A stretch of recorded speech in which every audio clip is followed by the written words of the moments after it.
I wanted to make a quick video regarding inspiration, and I got someone tweeted me, asked about my background, literally the background behind me, and is a whole lot of different images, and if you watch the videos, it changes from week to week. All of this stuff that you see up here, it's basically served like a concept board. So when you work at a big company, there's typically some area that's devoted to just putting up new visual inspiration. You heard me say this before, but designers work with a visual vocabulary. It might just be a notion or an idea or a concept. I might be looking at an ad or a layout, you know, an editorial, and see something completely different than a graphic designer might see, or the art director of a clothing company. And so it's almost a communal way of sharing ideas at a company. For me, it brings about the whole idea of inspiration. And so working at a company, typically weeks before a big delivery or a seasonal design, people will bring together kind of an inspiration board, and you know, just things that you think are trending, things that you need to jump on, any looks, any styles, any details. I just want to share that for me.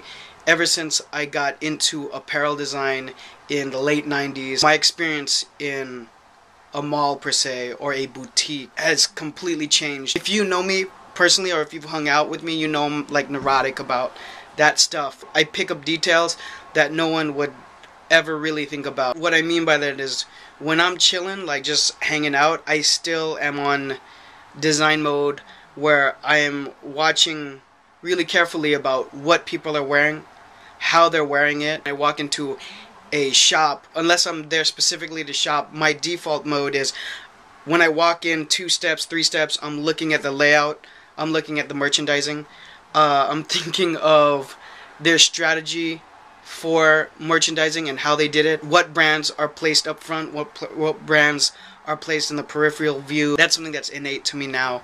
It's second nature.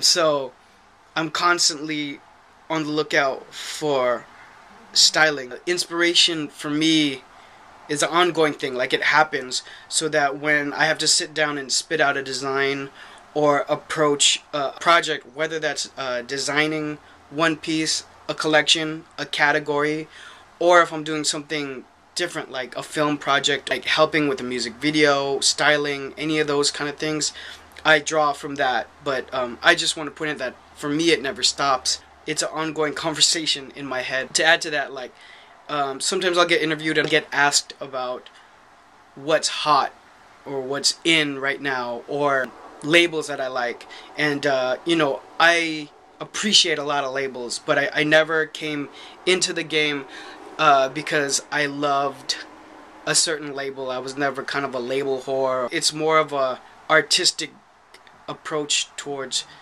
fashion rather than you know, a consumer approach from loving the label. But having said that, I just want to say a lot of my big spark for the interest is people's personal style, how people express themselves with apparel. And so that is where the source of inspiration comes for me. It has less to do with the shallow side of fashion and more to do with people's personal stories and how they choose to express themselves. Like, I'm way more into a chick that has personal style, even if she doesn't really listen to hip-hop, but she's like into her steez. Like, it's just way more appealing to me, you know, someone that's just outwardly beautiful. My whole take on it that grabbed me was people's individual style. And so in terms of inspiration, that's always where I draw from. That's always where I'm looking at, where if you hang out with me in another city, New York, Florida, San Francisco, Vegas, like wherever I'm at, like I'm always just looking at what people are wearing. That kind of works as a non-stop source of inspiration for me. So obviously I'll use a board, and I have huge libraries in categories of things that I want to visually note on, magazine tears and stuff like that. That's my approach to inspiration and trending and stuff. Like, I don't really follow trends, but because of that method that I use, I think you know, I could speak about what's hot at the moment without trying to kill it or focus on it too hard. because I think when you're approaching a clothing line or styling or anything, like, you just need to have a balance. That's my take on inspiration. Hope that helps. Questions, comments, whatever. Yeah.